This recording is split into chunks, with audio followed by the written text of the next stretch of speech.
Buat para milenial di Bali, pasti sering banget kepikiran soal ini. Gimana sih caranya kita bisa tetap ngejalanin tradisi sakraliyatnya, tapi di saat yang sama, kondisi keuangan kita juga tetap aman? Ini bukan soal milih antara tradisi atau tabungan kok, sama sekali bukan.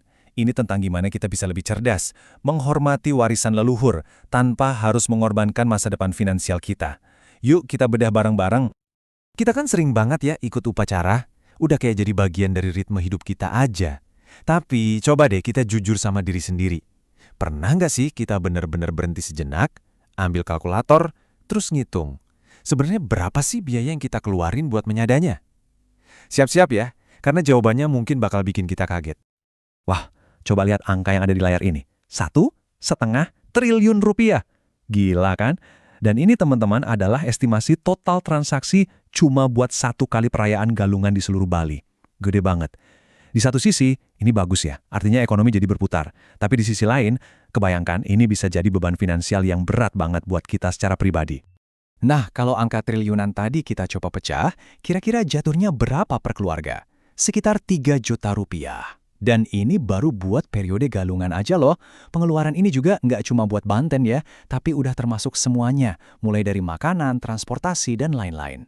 3 juta rupiah buat satu rangkaian hari raya. Oke, pertanyaannya sekarang, kok bisa sampai segitu gedenya ya? Tekanannya tuh datang dari mana aja sih? Nah, sebenarnya ada 3 hal utama yang saling ikat. Pertama, ya budaya kita sendiri yang jadwal upacaranya padat. Kedua, dorongan gaya hidup konsumtif zaman sekarang. Dan ketiga, ya kondisi dompet kita masing-masing. Yuk kita kupas satu persatu.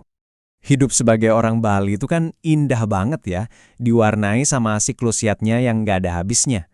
Mulai dari upacara besar dalam hidup kayak pernikahan atau ngaben, sampai hari raya rutin kayak galungan dan piodalan. Nah, setiap momen dalam siklus ini, seindah apapun maknanya, selalu ada ongkosnya, ya kan? Selalu ada komitmen finansial yang harus kita siapin. Biar lebih kebayang, kita lihat angkanya lebih dekat deh. Satu upacara ngaben aja, itu biayanya bisa mulai dari 9,5 juta sampai lebih dari 23 juta rupiah. Bandingin sama galungan tadi yang cuma sekitar 3 juta per keluarga.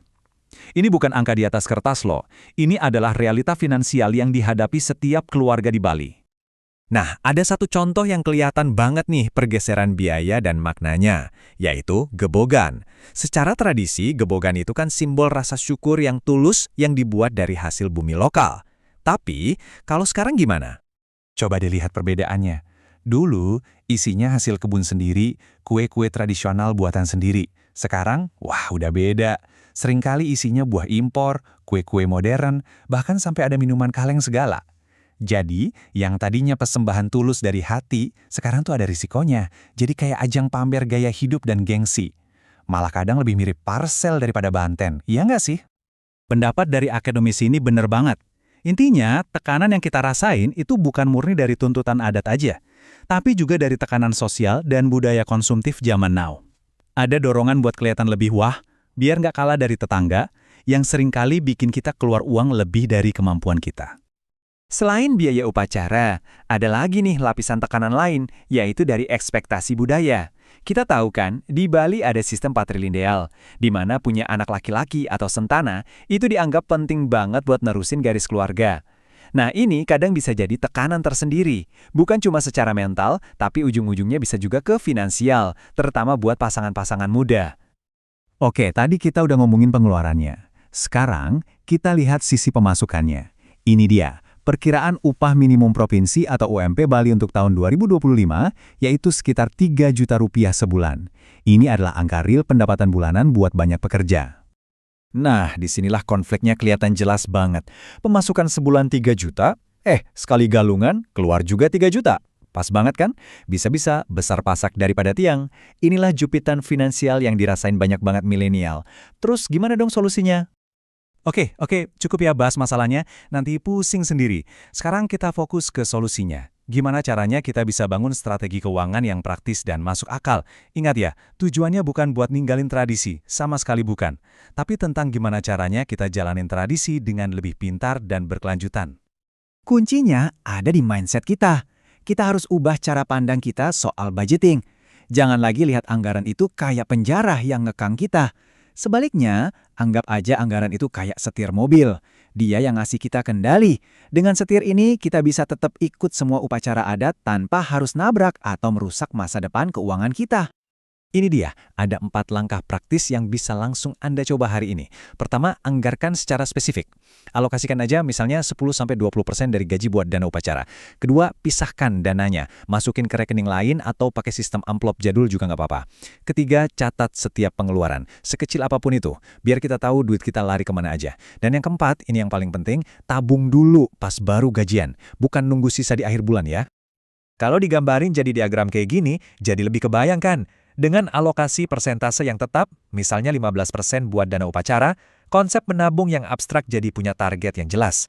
Anda jadi tahu persis berapa yang harus disisihkan setiap bulan, nggak ada lagi drama kira-kira. Jangan lupa juga loh, solusi keuangan itu nggak harus selalu datang dari luar. Kita punya senjata lokal yang keren banget, yaitu LPD atau Lembaga Perkreditan Desa. Ini kan memang dirancang untuk ekonomi komunal kita.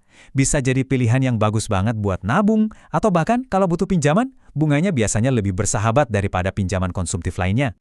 Pada akhirnya, semua obrolan kita ini ngebawa kita ke sebuah pertanyaan yang lebih besar tentang masa depan.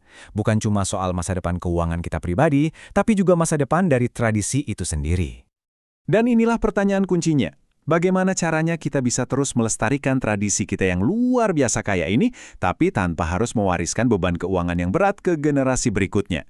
Karena melestarikan budaya itu kan bukan cuma soal ritualnya jalan terus, tapi juga memastikan anak cucu kita bisa ngejalaninnya dengan rasa senang, dengan sukacita, bukan dengan rasa cemas mikirin biayanya. Gimana menurut Anda?